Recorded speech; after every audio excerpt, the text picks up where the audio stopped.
Hello everyone and welcome back to the channel. Today we're going to be talking about the Revenant Elite Specialization, the Vindicator.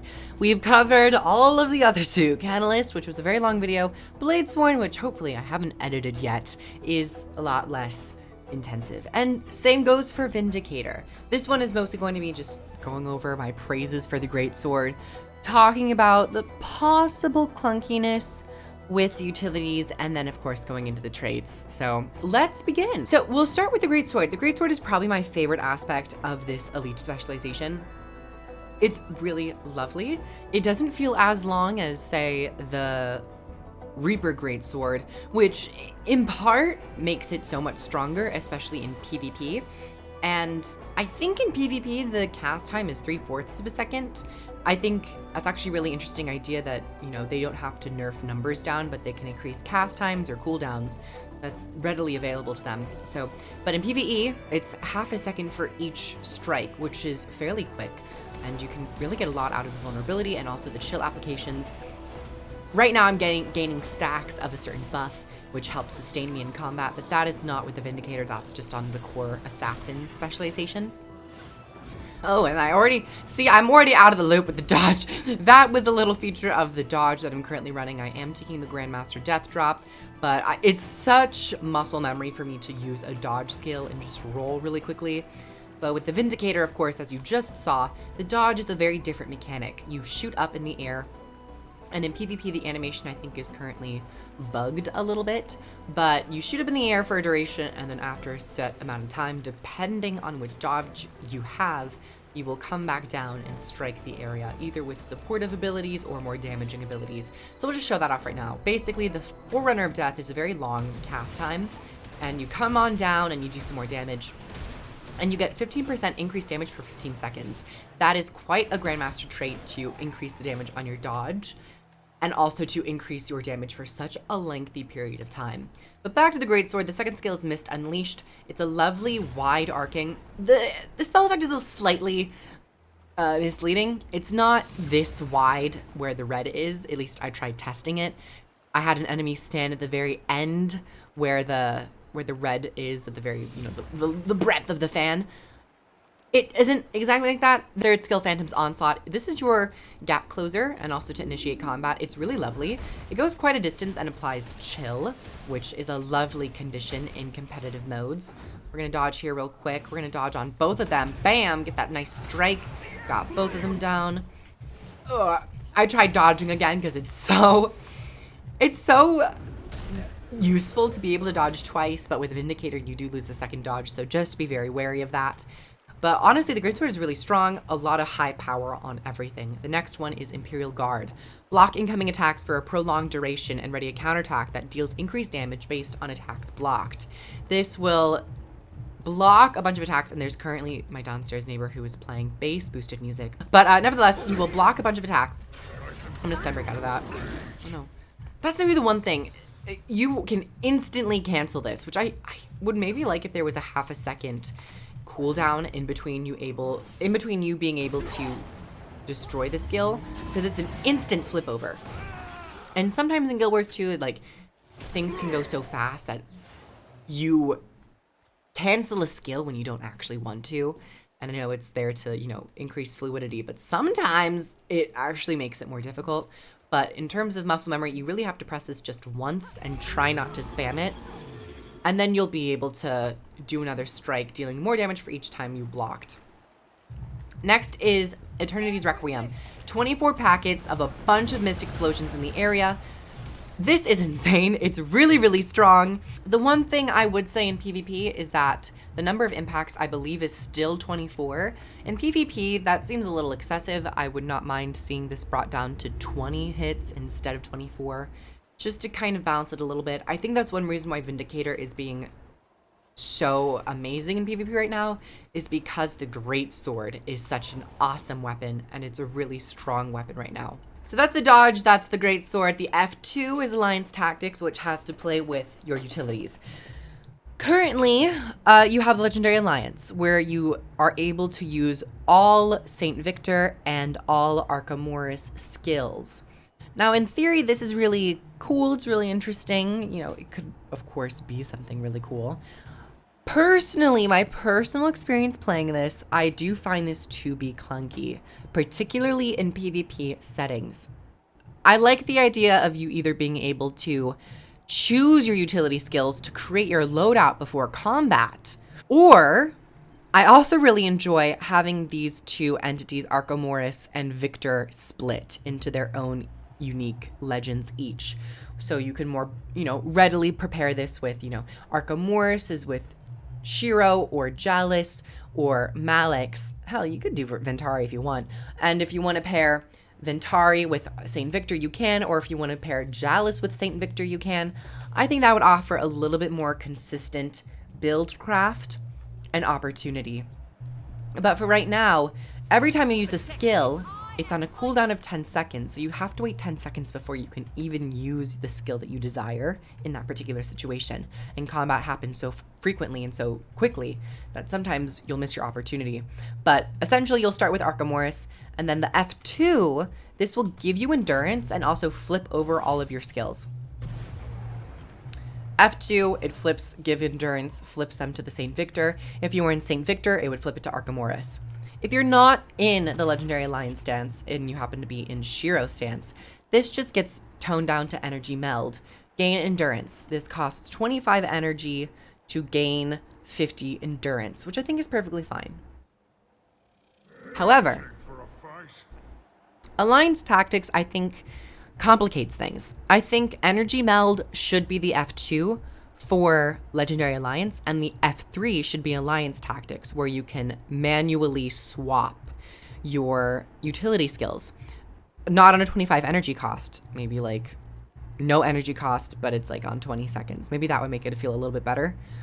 But I think these two functionalities should be split into their own mechanics, their own F skills. You want to maybe gain endurance, but you don't necessarily want to swap your stance skills. So you maybe want to swap your stance skills, but you don't need endurance right now. And it does cost 25 energy, which Revenant energy play is so important, and in fights and PvP in particular, it can be very difficult to, maintain that energy and that endurance upkeep. We're gonna actually smash this down to gain some more healing. Oh, but we got CC'd. So we're gonna actually come over here. We're gonna roll back. We're gonna go into Shiro. But don't forget that you can also pop into your other legend when you beat. Let's get some blocks. Whoop. Oh no. Okay, we did get CC'd, and we're down. Great. Oh my god. Okay, there we go. I rallied. We're going to use a healing skill. Basically, Archomoris' healing skill is you do damage and you gain some might for each one you strike. The Saint Victor healing skill is just area healing to all of your allies, which is a bit more supportive and would pair well with Jalis or Ventari. Or if you want to do like a hybrid, you go Shiro, Saint Victor. You can do that as well. For the 7th skill, we have Scavenger Burst and a Tree Song. This is your AoE. One thing I will say is that this animation is fine, but I think Tree Song's animation is too similar. The one thing about, not animation, I should say spell effect. The skill particle effect on Tree Song is the exact same on Scavenger Burst. And I think this should have a different effect to better tell what skill you're using, not only for yourself, but also for your allies and even the enemy team to be like, oh, they just use a cleanse. Now I have to reapply those conditions. It's slightly different, but I don't think it's enough. It would honestly be cool if like blue vines like sprouted out in the middle and like a little tree popped up and then just like exploded or something. Something, a little bit more different, because it's just really a recolor. And I don't think that's necessarily going to cut it. Next is the 8th skill. I guess we'll start with the Saint Victor one. We'll have some diversity. Awakening will break stuns on allies and also yourself. I actually prefer if this just did break stun on allies, because that's a really powerful ability. But it will also grant protection and stability. The Reaver's Rage is a stun break as well, but this is also a really strong attack. This grants stability and also Fury. Personally speaking, I don't think this necessarily needs Fury. I think the Fury could actually be applicable to Spirit of Archomoris, where you gain Fury when you cast the skill, rather than having this extremely bloated and extremely strong stun break. One reason why Vindicator is strong is not only because of the Greatsword, but because of the Archomoris skills being so strong. I mean, it's like 1,000 damage in PvE as well. You get stability and you also gain Fury.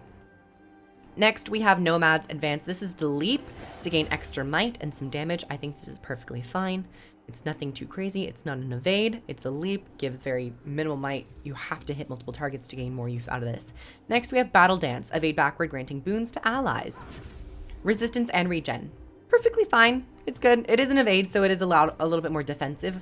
But once again, sometimes in situations when you have multiple mix of skills, such as the situation we're in, it can be really hard because you're like, well, I want to group heal, but I want to keep Tree Song, but I want to use alliance tactics, and then we have a mixture of them. And I think overall, with so many cooldowns and energy costs, I don't know if having this duality where they flip over all the time is really that amazing.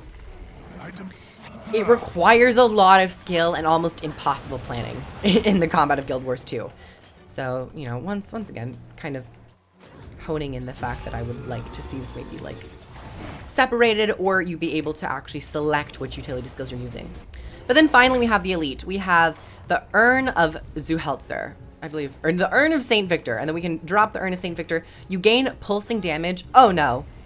The conditioned application, I think, still applies to you. So you won't be taking strike damage as much, but you will be losing consistent damage application. Oh my god, that's a lot. Hold on. Hold on. We're going to use this, and we're going to cleanse the Condi and gain some healing. Woof, that was scary.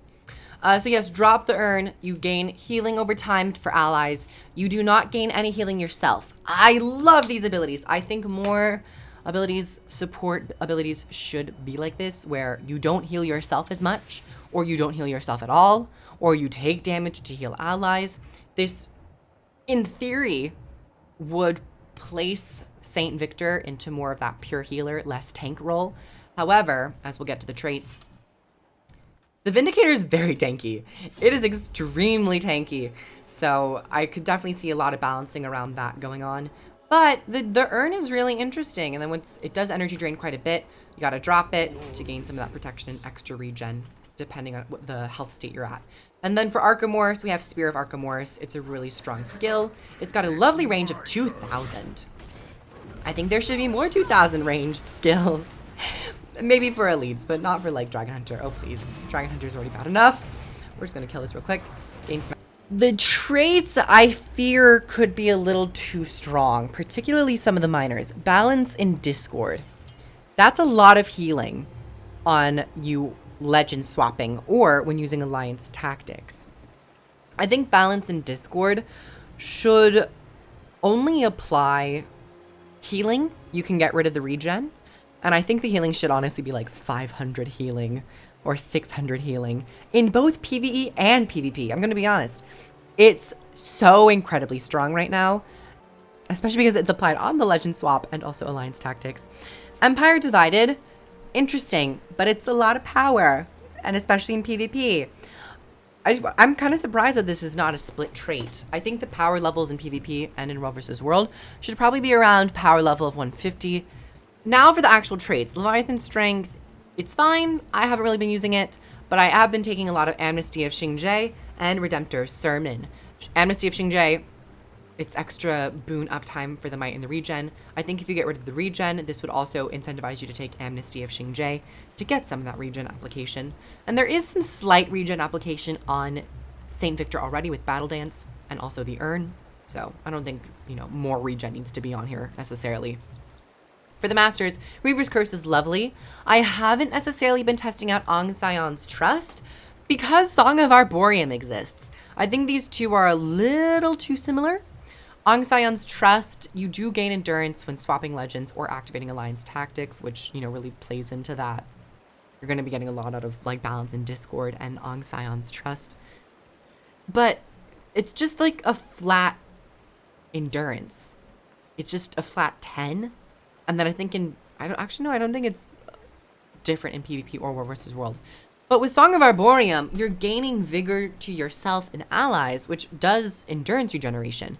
Yeah, it's not a flat increase instantly, but it's like continuous long duration vigor. And also vigor's effectiveness is increased by 50% on yourself. So just take Song of Arboreum. I really could see Aung Sayon's Trust being a little bit different. I don't think it necessarily needs to go into the weapon swap. I actually don't have any ideas for Aung Sayon's Trust right now, but I could in the future. Maybe Aung Sion's Trust could be like the boon extension, because Vassals of the Empire is really strong because it has a lot of boons, Might, Protection, Chill, and also extends boons. It truly is a grandmaster of all grandmasters. But speaking of the grandmasters, let's talk about them. We have Forerunner of Death. You've seen me use this.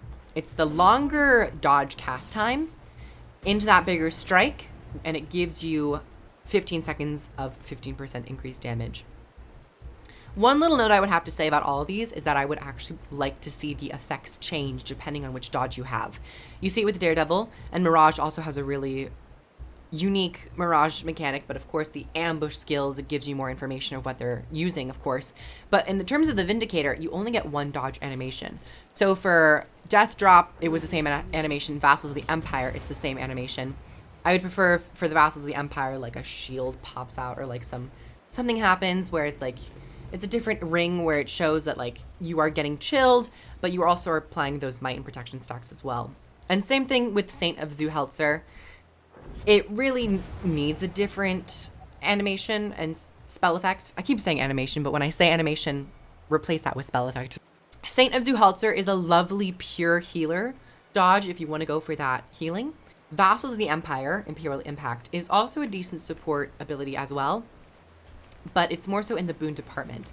But let's just play around with the Saint's Shield, because you do gain some healing and extra barrier, which allows you to tank a little bit.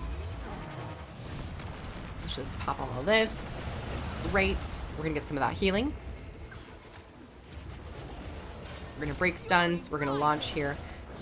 And then we're going to get some more healing and a little bit more of that barrier application, which does allow you to tank a little bit more.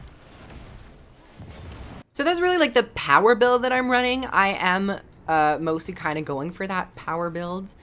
And you can play a support build. And this is where I am very cautious of. I think Ventari's Salvation is a little too tanky. This would probably pair super well with Jalis, not gonna lie. But because Salvation and Ventari and this healing, this isn't unique to the Revenant. This is on a lot of other classes like the Guardian. But you become extremely tanky in PvP. Resilient Spirit does have an interval of 3 seconds, and it only is 287 barrier per boon, but that could be different in PvP. If the interval was increased in PvP, that would allow you to not be as tanky. But you have other things like Unyielding Devotion, where you take reduced damage by 15%. You have a lot of barrier application. You have a lot of pure healing. The staff offers a lot of defensive applications with the blinds and also the blocks. You have other traits where every time you use a healing skill, there's no cooldown on it, on that particular trait. Your healing will apply a blind effect, which in PvP becomes really strong. Let's pop here, and then let's back up a little bit, get some extra healing. You get a lot of pulses of group heal. It would actually be really interesting if the heal for Saint of Zuhelzer, or Saint Victor, did less healing to you but more healing to allies, similar to that of the Tempest Shout heal, and really play into that group support rather than I'm able to heal myself more. Because I think healing myself more is with this selfish spirit on Archimedes. Let's kind of back away here for a bit. Let's just dodge a little bit, gain some extra healing and some extra barrier. Once again, some more healing. Walk a little bit. Did not get the blind off. But yeah, you can get a lot of tanking access out of this. Of course, you can swap to Ventari to gain more alacrity, and also gain a very, very constant projectile destruction. I think in PvP, the energy drain should probably be brought up to around 8, because currently it doesn't say that this is unique per game mode. If it is, please correct me in the comments below. But Protective Solace should be like duration of 16 seconds, something around there. Because in PvP, it negates any projectile-based ability or any projectile-based class. And I think projectile destruction and reflect does have a place, but I don't think it should be 100% uptime. The Vindicator, as a whole, it's a really strong elite specialization right now. I would not be surprised to see some damage tuning on the Great Sword, reducing the number of impacts on the 5th to around 2018 number of impacts in PvP. And I would love to see you able to select each legend individually to better customize your Revenant. And I think that's the big thing that Revenant suffers with in terms of core Revenant and every elite specialization. You don't have options in terms of your utility skills, so you are stuck with whatever legend that is. And because this legend sticks you with this duality feature, it's very hard and very costly to force yourself into a particular build, into a particular playstyle that you want to be in. And also it's a 20-second cooldown, and if you take Leviathan Strike, that's a 40-second cooldown. So it's pretty rough. But I do like the utility skills. Some animation and spell effect differences would be lovely to see, especially on the dodge and also Tree Song. But as a whole, I've had a really lovely time with the Vindicator. I've loved playing Great Sword Shiro and really getting in there and doing some damage and striking my enemy hard and fast, getting a lot of life leech out of this, playing even some support builds. I would love to try a little bit more before the beta ends. And yeah, overall, it's been really great to play. I would love to hear your guys' comments about the Vindicator down below. How do you feel about the duality of the utility skills? Yes, I do agree that it is interesting, but I think a little too clunky, a little too bold for where Guild Wars 2 is currently at and its current iteration. How are you liking the traits? Would you like to see some, reduction in the amount of tankiness with Ventari and the Salvation line? Does this need to give that much healing and regen, etc., etc.? But thank you everyone so much for coming by. I'm an official Arena partner, so if you'd like to pre-order End of Dragons, where you gain access to all of these lovely elite specializations when the game launches, you surely can use my links down below. You can order the existing expansions, try the game for free, etc., etc. Thank you guys once again for coming, and I shall catch you all in the next video. Bye everyone! Mwah.